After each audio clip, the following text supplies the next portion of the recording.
Hi, Mandy, back with ASD week. So, the theme this week is the consequence of our spoken word, basically. So, as I said last week, the behavior is we're formulating a thought and we actually express it and put it out there into the world. And then the consequence is how is someone going to respond to me? In my years working with the ASD population, this is an extremely difficult challenge for this population for most of these individuals to do because this entails and requires theory of mind, which means we have to be aware of our own thinking and how what's going to play out after we say this.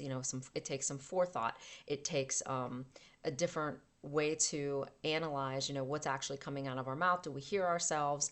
And then how might other people respond? So that's a lot for this type of brain to assimilate and get used to. So we practice a lot of this with scripted things when kids are young, like when I say hi, how are you? What might somebody say back? Fine. A lot of kids are scripted to say fine back. But if you ask someone, if the diagnosed person is asking someone, how are you? How are you doing? They might just expect back the answer that they were conditioned to say, right? Fine. And if somebody doesn't say fine, they might not have a second pass of what to say. You know what? I'm having a really bad day. And then the person just freezes because they're not sure how to respond to that.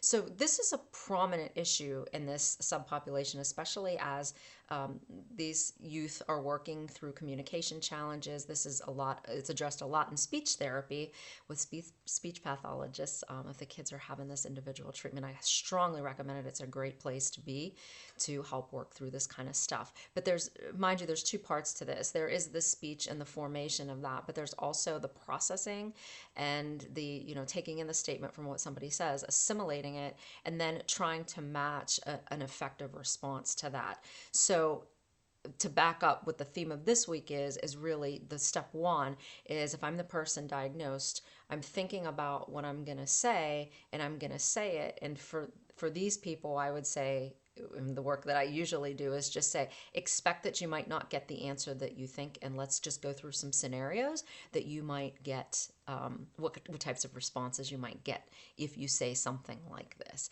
And unfortunately, it's often a topic that we have to address in hindsight because life isn't that scripted and we can't always predict what's going to come up or when you're going to talk to somebody, what kind of topics they're going to bring up. So this is something that I do in therapy almost every week in some form with my clients who are diagnosed. So it's an interesting topic. I think it's really fascinating.